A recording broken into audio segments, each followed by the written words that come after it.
अथर्व घरी पोचला तोपर्यंत सगळे झोपले होते. तो थेट आपल्या खोलीकडे जाऊ लागला. भाऊ, जेवण गरम करू का? घरची नोकर सुमन अथर्वला अडवत म्हटले. नाही, मी जेवण केले आहे. ऐक, ती अवनीने जेवण केले का? अथर्वने लगेच मागे वळून प्रश्न केला. हो, केले आहे, सुमनने उत्तर दिले. ठीक आहे. अथर्व आपल्या खोलीकडे निघाला आणि तिथे पोहोचून आपल्या पलंगावर पसरला. दुसऱ्या दिवशी ऑफिसमध्ये पोहोचून अथर्वने जेव्हा आपला लॅपटॉप उघडला तेव्हा त्याच्या सोशल मीडिया अकाउंटवर अनगिनत लोकांचे मेसेज आणि त्याच्या आयडीवरही अनगिनत ईमेल्स पडलेले होते. अथर्व काही समजू शकला असता तेवढ्यात तिथे काकासाहेब धावत पोहोचले. ते खूप घाबरलेले दिसत होते. हे सगळं काय आहे अथर्व? काय केले आहेस तू? इतके म्हणत काकासाहेबांनी अथर्वच्या हातात आपला फोन पकडला. अथर्वने आश्चर्याने काकासाहेबांकडे पाहत त्यांच्या हातातून फोन घेतला आणि फोनवर चाललेल्या व्हिडिओ बघून तो दंग झाला. त्या दिवशी बारमध्ये जे काही घडले होते त्याचा व्हिडिओ इंटरनेटवर व्हायरल झाला होता आणि प्रत्येकजण त्याला खूप काही बोलत होता. कोणी त्याला गुंड, तर कोणी दारूबाज, तर कोणी असे म्हणत होते की अथर्व आपल्या पैशाच्या गर्वात लोकांना मारहाण करत आहे. सोडा हे सगळे. मला काही फरक पडत नाही.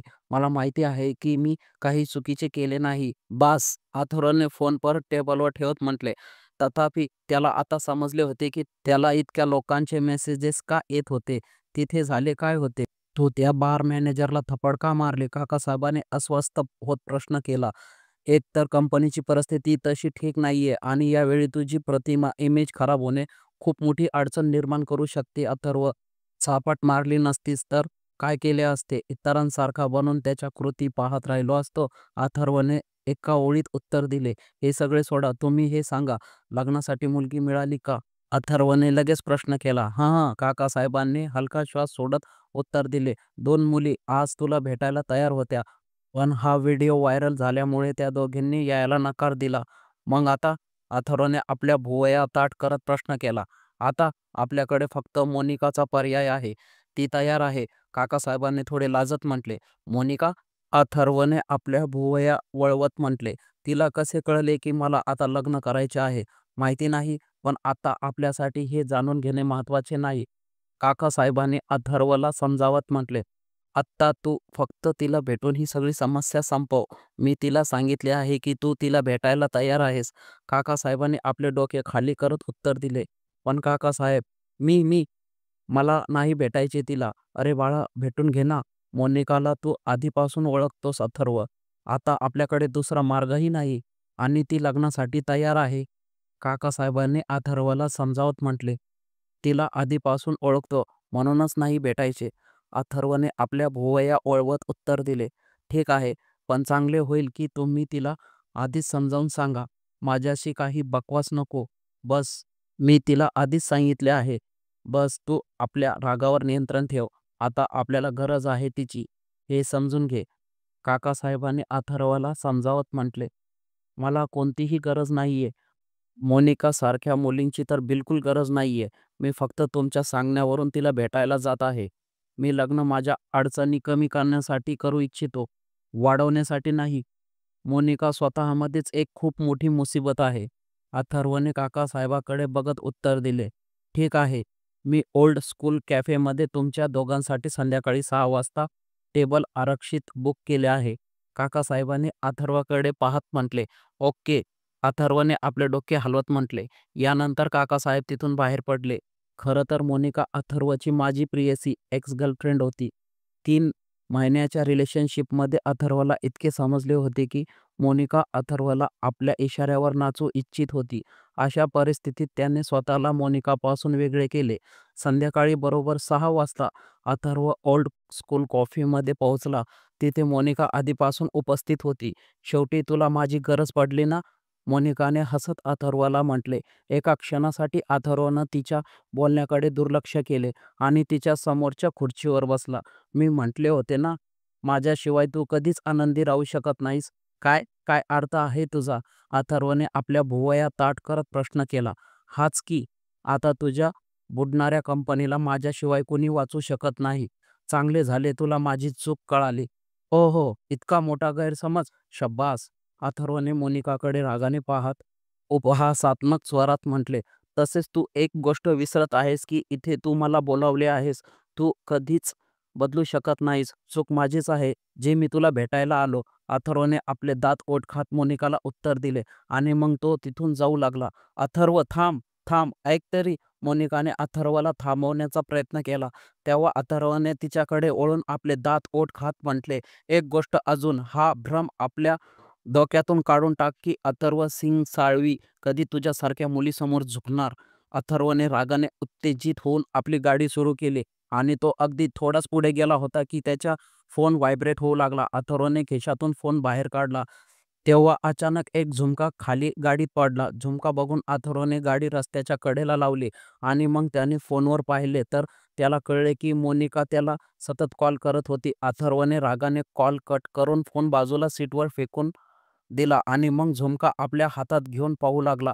त्याचे लक्ष बाहेर रस्त्याकडे गेले. तेव्हा त्याला जाणीव झाली की यावेळी तो त्याच ठिकाणी उभा आहे जिथे त्याने काही दिवसापूर्वी राणीला सोडले होते. त्याने काही सेकंद त्या झुमक्याकडे मोठ्या लक्षपूर्वक पाहिले आणि मग जसा त्याने गाडीचा गिअर बदलण्यासाठी आपला हात पुढे केला तसाच त्याच्या कानावर काही आवाज ऐकू आला. हा कदाचित कोणाच्या ओरडण्याचा आवाज होता. अथर्वने गाडीची खिडकी खाली करून तिकडे लक्षपूर्वक पाहिले. तेव्हा त्याला कळले की तिथे कोणीतरी माणूस घराचे भाडे न दिल्यामुळे कोणावर तरी ओरडत होता. "निघा इथून, खूप झाले तुमचे. आता भाड्याशिवाय एक दिवसही इथे राहू देणार नाही. चला खाली करा हे." साधारण 40-45 वर्षाचा एक मध्यमवर्गीय माणूस मोठ्या क्रूरतेने ओरडत घरातून सामान बाहेर फेकत होता. अथर्वने एकदा त्या दिशेने पाहिले आणि मग तो गाडीची खिडकी वर करू लागला. खिडकी बंद होत असतानाच अचानक त्याला तिथे राणी उभी दिसली. अथर्व तिथे राणीला बघून दंग राहिला. गडबडीत त्याने पुन्हा गाडीची खिडकी खाली केली आणि मोठ्या लक्षपूर्वक तो त्या दिशेने पाहू लागला. आता त्याला खात्री झाली होती की तो माणूस ज्याच्यावर ओरडत होता ती दुसरी कोणी नसून राणी होती. अथर्व स्वतःशीच फुटफुटला, "काय मुलगी आहे ही? मी जेव्हा जेव्हा हिला भेटतो तेव्हा तेव्हा ही अडचणीतच असते." अथर्वने कार सुरू करून तिथून निघणारच होता की अचानक त्याला काहीतरी सुचले आणि त्याने कार थांबवून राणीच्या जवळ गेला. "किती पैसे झाले तुमचे?" अथर्वने त्या माणसाकडे पाहत म्हटले. अथर्वला तिथे बघून राणीला धक्का बसला. तो माणूस आणि बाकीचे लोकही विचित्र नजरेने अथर्वला वरपासून खालपर्यंत पाहू लागले. सूट बूट घातलेला तो माणूस राणीचा कोण आहे आणि तो तिची मदत का करू इच्छितो हे कोणालाही समजत नव्हते. "का तुम्ही देणार आहात का हे पैसे?" त्या माणसाने अथर्वकडे रागाने पाहत म्हटले. "हे तुम्हाला पैसे का देतील? तुमच्या घरात भाड्याने मी राहते. हे नाहीत मी तुमचे पैसे देईल. फक्त मला काही दिवसाची मुदत द्या." यापूर्वी की अथर्व काही बोलू शकला असता राणीने अथर्वकडे तिरक्या नजरेने पाहत घरमालकाला म्हटले, "बरं ठीक आहे, मग 3 दिवसाच्या आत माझे पैसे देऊन टाक, नाहीतर पुढच्या वेळी मी तुझे एकही ऐकणार नाही." घरमालकाने राणीकडे रागाने पाहत म्हटले आणि मग तो तिथून निघून गेला. "एक मिनिट राणी, मला तुझ्याशी काही बोलायचे आहे." राणीला परत घरात जाताना पाहून अथर्वने तिला हाक मारत म्हटले, "जी बोला." राणीने अथर्वकडे पाहत म्हटले, "मी आत येऊ शकतो?" "माझा अर्थ आत बसून बोलूया, मला तुझ्याशी काही बोलायचे आहे." अथर्वने थोडे लाजत म्हटले. राणी आपले डोके हलवत अथर्वला घरात येण्याचा इशारा केला. अथर्व पटकन घरात जाऊन खुर्चीवर बसला. राणीही त्याच्या समोर असलेल्या पलंगावर बसली. अथर्व काही वेळ शांत बसून राहिला. त्याच्या मनात काय चालू होते कोणास ठाऊक. काही क्षण विचार केल्यानंतर अचानक त्याने म्हटले, "तू तू माझ्याशी लग्न करशील?" हे ऐकून राणीला धक्का बसला. "काय लग्न?" "हो लग्न. मला एक मुलगी हवी आहे लग्न करण्यासाठी." "खरे लग्न नाही, करार विवाह, कॉन्ट्रॅक्ट मॅरेजसाठी. तुला हवे असल्यास आपण काही दिवसासाठी करार विवाह करू शकतो. नंतर आपण वेगळेही होऊ." अथर्वने राणीच्या डोळ्यात पाहत म्हटले, "या बदल्यात मी तुझ्या पैशाची सगळी समस्या संपवून टाकेल आणि माझेही काही काम होईल." हे सगळे ऐकून राणी दंग झाली. असेही काही लग्न असतात का ज्यात लग्नाआधीच घटस्फोट निश्चित असतो? ही काही गोष्ट नाही, आयुष्य आहे सरजी. राणीने अथर्वच्या डोळ्यात डोळे घालून उत्तर दिले. अथर्वकडे पुन्हा एकदा राणीच्या बोलण्यावर काही उत्तर नव्हते. तो थोडा वेळ शांत राहिल्यानंतर म्हणाला, "ठीक आहे, काही हरकत नाही. मी तुला दबाव आणत नाहीये. तुझ्याकडे माझा नंबर आहेच. तू वेळ घेऊन आपला निर्णय सांगू शकतेस." राणी आपले डोके हलवत म्हटले. अथर्व तेथून उठून बाहेर आला. "काय झाले? तू मोनिकाला काय म्हणलास? तू तिच्याशी पूर्ण बोलल्याशिवाय तिथून का निघून गेलास?" काकासाहेबांनी कॉलवर अथर्वला प्रश्न केला. तेच झाले जे नेहमी होते. तिला वाटते की मला तिची गरज आहे म्हणून मी तिच्यासमोर झुकण्यासाठी आलो आहे. पण तिला हे माहिती नाही की अथर्वसिंह साळवी आजपर्यंत कुणासमोर झुकला नाही, तर तिची काय औकात आहे. अथर्वने गाडीचा गिअर बदलत म्हटले, पण आता काय होईल? आपल्याकडे वेळही नाहीये. काकासाहेबांनी अस्वस्थ होत म्हटले, सगळं होईल. मी तुम्हाला भेटून बोलतो, अथर्वने उत्तर दिले आणि मग त्याने कॉल कट केला. त्याने फोन बाजूच्या सीटवर ठेवलाच होता की पुन्हा त्याला मोनिकाचे कॉल येऊ लागले. अथर्वने एकदा फोनच्या स्क्रीनवर पाहिले आणि मग समोर पाहत गाडी चालू लागला. इकडे इकडे अथर्व गेल्यावर राणी विचारात पडली. तिच्या कानात वारंवार अथर्वचे शब्द घुमू लागले. आपल्या आईची शेवटची निशाणी, त्यांची लग्नाची चुनरी हातात घेऊन आणि डोळ्यात अश्रू घेऊन राणीच्या मनात हजारो विचार चालू होते. अखेर कोणती मुलगी अशा प्रकारे लग्न करू शकते? जगातल्या प्रत्येक मुलीचे आपल्या लग्नाबद्दल किती स्वप्न असतात, पण मग पुढच्या क्षणी तिच्या डोळ्यासमोर तिची स्वतःची लाचारी उभी राहिली. राणीला माहीत होते की हा करार विवाह, कॉन्ट्रॅक्ट मॅरेज तिच्या आयुष्यातील सगळ्या समस्या संपवू शकतो, पण तरीही माहीत नाही का तिचे मन या खोट्या लग्नासाठी तयार होत नव्हते. बारची नोकरी सोडल्यानंतर राणी सतत नोकरीच्या शोधात होती. दुसरीकडे नोकरी न मिळाल्याने तिने मजबुरीने बारमध्ये जायला सुरुवात केली होती. गेल्या अनेक दिवसापासून ती रोज वर्तमानपत्रात येणाऱ्या नोकरीच्या जाहिराती बघून एका ऑफिसमधून दुसऱ्या ऑफिसच्या चकरा मारत होती. रोजच्या प्रमाणे आजही राणी वर्तमानपत्रात दिलेल्या जाहिरातीनुसार नोकरीच्या शोधात साळवी मेवाड इंडस्ट्रीमध्ये पोहोचली. जी इथे ऑफिस क्लार्क रिक्त जागा आहे का, ते वर्तमानपत्रात पाहिले होते. राणी मोठ्या आशेने ऑफिसच्या रिसेप्शनकडे पाहत प्रश्न केला. रिसेप्शनिस्टने पाहिले तर राणीला वरपासून खालीपर्यंत निहाळले. तिने गडद गुलाबी रंगाच्या सूट सोबत पांढऱ्या रंगाचा दुपट्टा आपल्या खांद्यावर ठेवला होता. कपाळावर लाल टिकली आणि डोळ्यात हलके काजळ. तिच्या अशा प्रकारे घुरून बघण्याने राणीही अस्वस्थ झाली. ती आपले कपडे ठीक करू लागली. तुला नोकरी पाहिजे इथे?